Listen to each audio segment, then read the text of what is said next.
Okay, so let's dive into something kind of unsettling. Okay. All right. Imagine a world where, like, big tech companies just downplay these huge cybersecurity breaches Right. and basically keep investors totally in the dark Uh-huh. about the risks. Yeah. You'd think that's just a bad dream. Right. Right. Absolutely. But it might be closer to reality than we'd like to admit. Yeah, it's true. So remember the SolarWinds hack Oh, yeah. back in 2020? Big one. That was a major wake-up call Absolutely. for, like, the whole cybersecurity world. Yeah. And what's fascinating is we're still seeing ripple effects. Oh, for sure. You know, even years later. Yeah. It's not just about tech anymore. It's Yeah. about trust and transparency in Right. a world where data is like king. Exactly. And that brings us to today's deep dive. Okay. So we're looking at SEC charges against 4 major tech companies. Okay. Unisys, Avaya, Checkpoint, Uh-huh. and Mimecast, All right. all for allegedly misleading investors Right. about how badly they were hit by the SolarWinds hack. So the SEC, for those who might not know, is Okay. essentially the watchdog for the stock market. Right. Their job is to make sure that companies are playing fair Yeah. and being honest with investors. Right. So they're the ones who step in. Yeah, they're the stock market police. Okay. So what exactly are these companies accused of doing?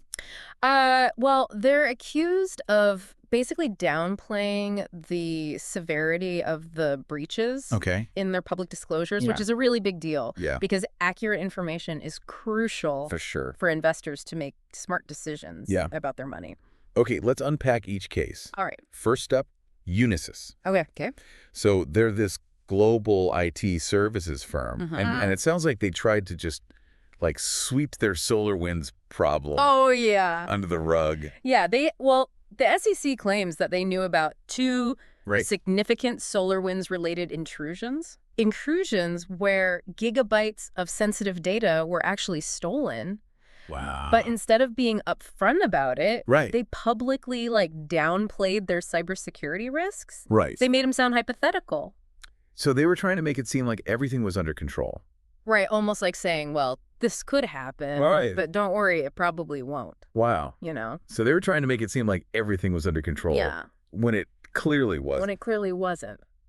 Didn't they end up paying a pretty hefty fine for that? Oh, they did. They did. Yeah. Unisys was hit with a $4 million penalty, Wow.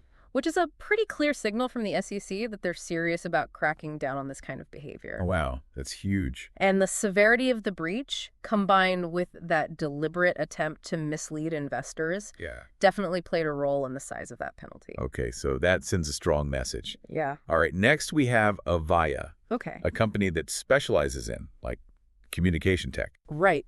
What did they do? Well, Avaya's case is interesting because it shows how companies might try to control the narrative around these incidents, right? Right. So when the SolarWinds hack happened, Yeah. they initially told shareholders that only a handful of emails were stolen. Right. But the SEC investigation found that the damage was far more extensive. Oh, At least 145 files in their cloud were actually compromised. so they significantly downplayed the scope of the breach. Yeah, exactly. That seems like a pretty blatant attempt to avoid spooking investors. Totally. And it cost them. Yeah. Avaya ended up paying a $1 million penalty for that lack of transparency, Wow. you know? Okay, so let's move on to Checkpoint, Okay. which is ironic Yeah. because they're a cybersecurity company. Right. You would think they'd be extra careful about this sort of thing. You'd think they would be leading by example. Right. You'd think they'd be like the gold standard. Yeah, you would. But according to the SEC, they knew they'd been compromised in the SolarWinds hack. Right. But instead of being specific about the details, Right. they chose to describe the incident in very vague terms. Okay. They mentioned SolarWinds, Right. but they didn't go into specifics about the compromised servers, Yeah. the unauthorized activity on their network, or the alerts they received about potential breaches. So they weren't exactly lying, Right. but they weren't exactly telling the whole truth either. Yeah, it's like they were trying to acknowledge the issue without alarming anyone. Right. But again, this lack of transparency didn't fly with the SEC, Right. and they were fined almost $1 million. Okay, so last but not least, Right. we have Mimecast, Okay. an email security company. Uh-huh.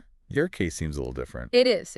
Yeah. Mimecast's involvement in SolarWinds wasn't discovered until 2021, a year after the initial incident. Right. So unlike the other companies, they weren't deliberately trying to, like, cover up their involvement during that initial wave of disclosures. Right. However, the SEC alleges that even when they did become aware of the breach, Right. they still failed to fully disclose Right. the nature of the stolen code Right. and the number of compromised user credentials. So even though they weren't part of the initial cover-up, Yeah. they still fell short on transparency when it came to light later. Exactly. And they also faced a penalty of almost $1 million from the SEC. Right. Okay. What's interesting is that each of these companies responded to the charges in very different ways. Okay, I'm curious to hear about that. Yeah. But first I have to ask, like, why does all of this matter so much? That's a great question. Yeah. I mean, why should we as like everyday people care about what these companies told or didn't tell their investors? Right, seems like a Wall Street problem, not something that, like, affects everyday people. Yeah. That's a great question, and it goes beyond just these 4 companies or even just the tech industry. Right. The truth is, accurate disclosure of cybersecurity incidents is about building trust and ensuring fairness in the market. Okay. I mean, imagine you're considering investing in a company. Right. Wouldn't you want to know if they'd recently had a major security breach? Absolutely. It would definitely factor into my decision-making. Exactly. Yeah. When companies hide or downplay these security issues, they're essentially keeping investors in the dark. Right. Preventing them from making good decisions. Right. It's like playing a game with loaded dice. Well, yeah. You know? Yeah. The SEC's actions here are about leveling the playing field and reminding companies they have a responsibility to be transparent, especially when it comes to something as potentially impactful as a major cyber attack.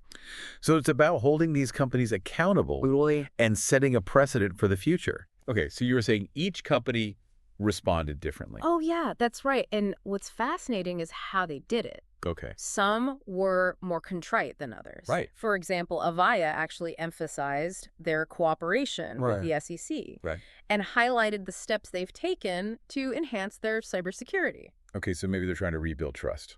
Perhaps. Yeah. You know, it's worth noting that a company's response to this sort of charge can really impact their stock price and public perception. Of course. You know. Okay. Then you have Checkpoint, who took a different approach. They maintain that they found no evidence of customer data being stolen, focusing more on their commitment to protecting their customers. Okay, so they were shifting the focus from their transparency shortcomings to their track record of customer protection. Exactly. It's a strategic move, for sure. Okay. Then there's Unisys, who offered a much more concise response. They simply stated that paying the fine was in the best interest of the company and its shareholders without elaborating further. Just very matter of fact. Yeah. Okay, and what about Mimecast? Right. So Mimecast, remember, is no longer publicly traded. But they did release a statement saying that they cooperated fully with the SEC. Okay. And have taken steps to improve their systems. Okay. You know, they maintain that they did nothing wrong. Right.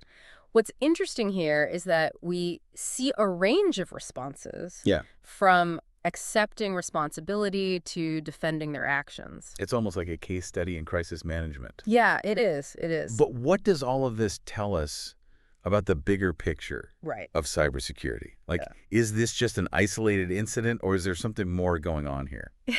That's a really important question. Yeah. And what's fascinating is that this isn't just about a few companies getting caught with their hands in the cookie jar. It points to a much larger trend, increasing cybersecurity threats, a growing awareness of their impact, and this crucial role of transparency. So it seems like the SEC is drawing a line in the sand here. Yeah, I think that's right. Yeah. These charges are a wake-up call, not just for the companies involved, but for like the entire business world. Yeah. Companies can't afford to downplay or obfuscate cybersecurity incidents anymore. Right. The stakes are just too high, and the potential consequences, both financial and reputational, are just massive. So this is a sign that the SEC is getting serious about cybersecurity. Yeah. But it sounds like a tricky situation for companies. They need to be transparent with investors, but they also need to protect sensitive information. Yeah. How do they strike that balance? That's the million-dollar question, right? Yeah. It's a complex challenge, and there's no easy answer. Companies have to find a way to disclose security incidents in a way that informs investors without compromising their systems or giving away information that could be used by bad actors, you know? It's a tightrope walk, for sure. It is, it is. Okay, this is all incredibly insightful. Thanks. But I'm curious, what does this mean for us, the average person? Right. You know, do these SEC charges have any relevance for people who aren't directly involved in the stock market? That's a question we're going to explore in the next part of our deep dive. Sure. The truth is, cybersecurity isn't just a concern for big companies and investors. Right. It affects all of us in a very real way. All right, we'll be right back after a quick break. Okay. Welcome back. So before the break, we were talking about how the SEC is cracking down on these companies that aren't being transparent about cybersecurity risks. Right.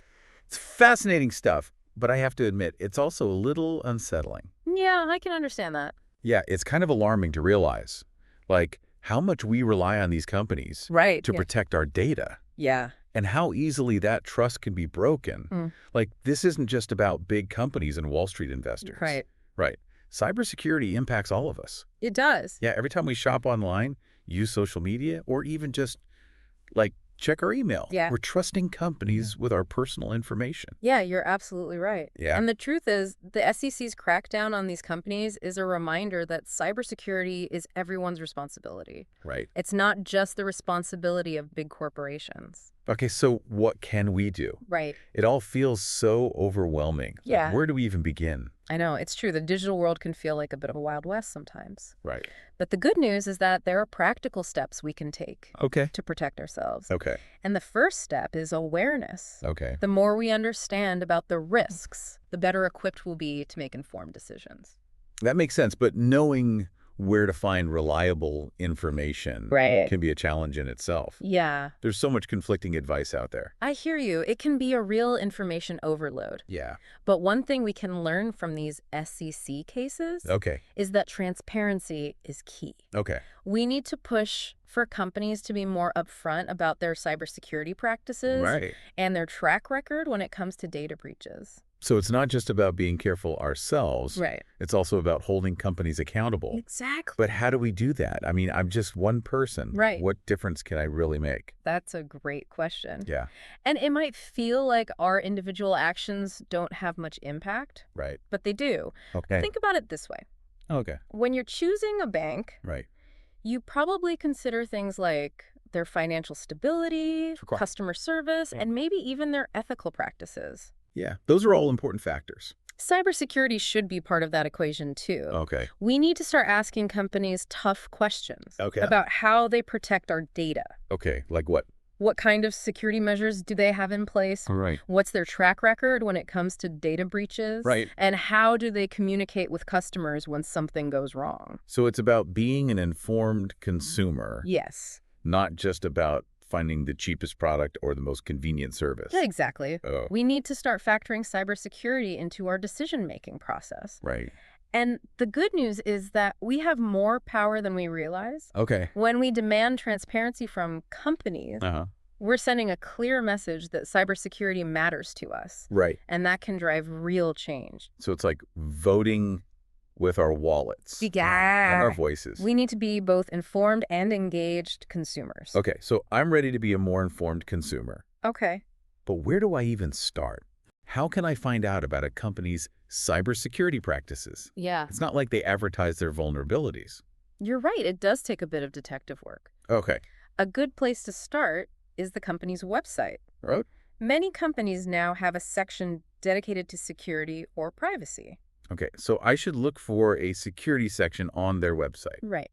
What should I be looking for specifically? Look for details about their security measures, their policies for handling data breaches, and how they communicate with customers about security incidents. So concrete actions, not just vague statements. Exactly. Pay attention to the language they use. Okay. Are they specific and transparent, or are they using a lot of jargon and generalizations? Okay. Another good tip is to search for news articles or reports about the company's cybersecurity track record. So do a little bit of background research? Right. See if they've been involved in any major data breaches in the past and how they handled those situations. You can also check out websites like the Better Business Bureau Right. or Trustpilot to see what other customers have said about the company's security practices. Got it. And if I'm still not sure, can I just reach out to the company directly? Absolutely. Don't be afraid to contact their customer support Okay. or even their investor relations department and inquire about their cybersecurity practices. So being an informed consumer also means being an engaged consumer. Exactly. The more we demand transparency from companies, the more likely they are to take cybersecurity seriously. Okay. And remember, it's not just about protecting ourselves from financial harm or identity theft. Right. It's also about protecting our privacy and our digital rights. That's a really good point. Yeah. We often focus on the financial implications of cyber attacks. Yeah. But the privacy aspect is just as important. It is. If not more so. Absolutely. The data that companies collect about us can be used in ways we don't even realize. Right. It can be used to target us with ads, influence our opinions, or even track our movements. It's kind of creepy when you think about it. Yeah, it is. Yeah. So it's not just about keeping our passwords safe. Right. It's about controlling our digital identities. This conversation has been a real eye-opener. Oh, good. Yeah, it's made me realize that cybersecurity is not just a technical issue. Right. It's a social issue. It is. It's about power, trust, and our rights as individuals in a digital world. I couldn't agree more. And as technology continues to evolve, these issues are only going to become more complex and more important. So it's more important than ever to stay informed. Yes. And stay engaged. Exactly. Knowledge is power. Okay. The more we understand about cybersecurity, the better equipped we'll be to navigate the digital world safely and responsibly. This has been incredibly insightful. Thanks. But before we wrap up, I'm curious about something. Okay. We've talked a lot about the present, the SEC charges, the current threat. But what about the future? Yeah. What are some of the emerging trends in cybersecurity that we should be paying attention to?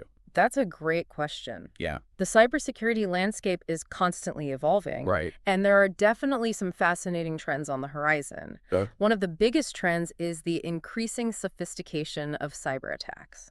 What do you mean by sophistication?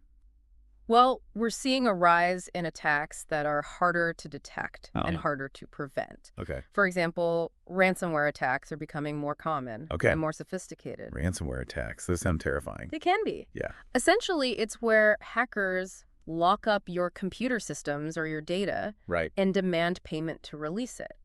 Oh, why? And they're not just targeting individuals anymore. We're seeing major organizations, including hospitals and government agencies, being hit by ransomware attacks. So the stakes are getting higher. Absolutely. And that brings us to another major trend, the increasing role of artificial intelligence, or AI, in cybersecurity. AI. I'm not sure if that's a good thing or a bad thing. It's a bit of both, actually. AI can be a powerful tool for both defenders and attackers. Okay. On the one hand, AI can be used to detect and prevent cyber attacks, to analyze vast amounts of data to identify threats, and even to automate security tasks. So it's like having a digital security guard that never sleeps. That's a good analogy. But it's important to remember that AI is a tool.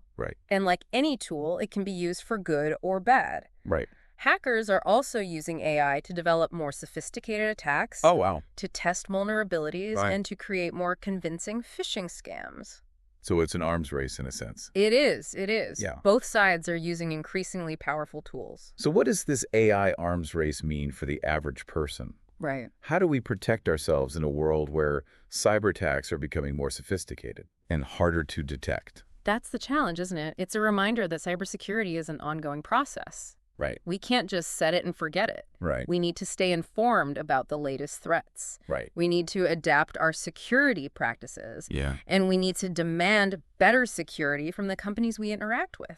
It sounds like collaboration is going to be increasingly important. You're absolutely right. Cybersecurity is no longer a siloed issue. It's a global challenge that requires a collective response. Governments, businesses, and individuals need to share information and best practices, stay ahead of the curve. So it's like a neighborhood watch for the digital world. Exactly. We need to look out for each other and work together to create a safer online environment. And part of that is demanding transparency from the companies that hold our data. We need to know what they're doing to protect us and hold them accountable when they fall short. This has been an incredible deep dive. Oh, good. We've covered so much ground. Yeah, we are. From the SEC charges against those tech companies to the evolving threat landscape and the role of AI in cybersecurity. Yeah. It's clear that cybersecurity is an issue that affects all of us. It does. And it's only going to become more important in the years to come. I couldn't agree more. Yeah. And remember, the best defense is a good offense. Okay. Stay informed, stay vigilant, right, and stay safe out there in the digital world. Great advice. Yeah. And on that note, we're going to take a quick break. When we come back, we'll delve into some specific steps you can take to protect yourself from cyber attacks in this rapidly changing landscape. Welcome back to our deep dive into cybersecurity. We've covered a lot of ground, from the SEC charges against those tech companies to the increasingly complex threat landscape. It can all feel a bit overwhelming, right? I know what you mean. It's easy to feel kind of powerless when you think about all these threats. But the good news is that there are concrete steps we can take to protect ourselves. No. It's not about becoming cybersecurity experts overnight. Right. It's about building good habits and being aware of the risks. Okay, so let's get practical. What are some of those concrete steps we can take to boost our cybersecurity hygiene? Well, let's start with the basics. First and foremost, strong passwords. Okay. I know you've heard it a million times, but it's absolutely crucial. It's like the digital equivalent of eat your vegetables. Exactly. But just like eating our veggies keeps us healthy, strong passwords are essential for our online well-being. Right. Think of it this way. Your password is the key to your digital kingdom. You wouldn't give the key to your house to just anyone, would you? Definitely not. So how do we create strong passwords? Well, the key is to make them long, unique, and unpredictable. Okay. Use a combination of upper and lowercase letters, numbers, and symbols. And most importantly, don't reuse the same password for multiple accounts. I know, I'm guilty of that. It's so hard to remember a bunch of different passwords. Are password managers helpful? Password managers can be a lifesaver. They generate and store strong, unique passwords for all your accounts, so you only have to remember one master password. It's like having a secure vault for all your digital keys. That sounds like a good investment. What else can we do besides strong passwords? Be vigilant about phishing scams. These are attempts by hackers to trick you into giving them your personal information, like passwords or credit card numbers. They often disguise themselves as legitimate emails or websites like your bank or a social media platform. I get those all the time. Emails that look official but have weird links or typos. Exactly. Yeah. Always double-check the sender's email address and look for any red flags like misspellings, grammatical errors, or requests for personal information that seems out of place. If you're ever unsure, it's best to contact the company directly through their official website or phone number. Don't click the link in the email. Right. Always go directly to the source. Another simple but important step is to keep your software updated. Ugh, those update notifications are so annoying. Do we really have to install them all? I know they can be a pain, but those updates often include security patches that fix vulnerabilities that hackers could exploit. Okay. Think of it like reinforcing the walls of your digital fortress. So ignoring updates is like leaving the door wide open for hackers? Pretty much. It's one of the easiest ways to improve your security. And along those lines, be mindful of the information you share online. Think twice before posting sensitive personal information like your home address or phone number on social media or public websites. Because you never know who might be watching. Exactly. It's all about managing your digital footprint. The less information you share publicly, the less hackers have to work with. That's a good reminder. I'm definitely guilty of oversharing sometimes. Any other tips for staying safe online? Consider using a VPN or virtual private network, especially when connecting to public Wi-Fi networks at coffee shops or airports. Okay. A VPN encrypts your internet traffic, making it much harder for hackers to snoop on your data. It's like creating a secret tunnel for your information to travel through. Exactly. It adds an extra layer of protection, especially when you're using networks you don't control. Okay, so we've got strong passwords, phishing awareness software updates, VPNs, and being mindful of what we share online. It sounds like a good starting point. Yeah. But what if, despite our best efforts, we still fall victim to a cyber attack? What should we do?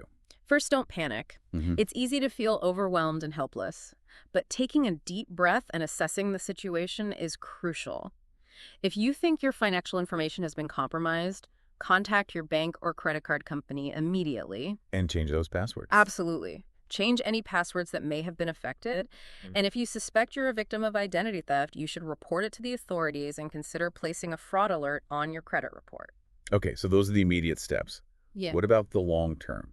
How can we recover from a cyber attack and hopefully prevent it from happening again? It's important to treat it as a learning experience. Okay. Analyze how the attack happened and think about what you could have done differently. Were you tricked by a phishing scam? Did you ignore a software update? Right. Once you understand how the attack happened, you can take steps to prevent it from happening again. So it's not just about fixing the immediate damage. It's about using the experience to improve our cybersecurity habits. Exactly. Cybersecurity is an ongoing process. The threats are constantly evolving, so we need to constantly adapt and learn. And remember, you're not alone in this. There are lots of resources available to help you stay informed and protect yourself. This has been an incredibly informative deep dive. Bruh. I feel like I have a much better understanding of cybersecurity now. Before we wrap things up, is there one key takeaway you'd like to leave our listeners with? Sure. The most important thing to remember is that cybersecurity is everyone's responsibility. Okay. It's not just about technology. It's about awareness, vigilance, and taking proactive steps to protect ourselves and our information. In a way, it's about becoming a responsible citizen of the digital world. That's a great way to put it. We all have a role to play in making the internet a safer place. Thanks for joining us on this deep dive into the world of cybersecurity. We hope you've learned something valuable today. Remember, stay informed, stay vigilant, and stay safe out there.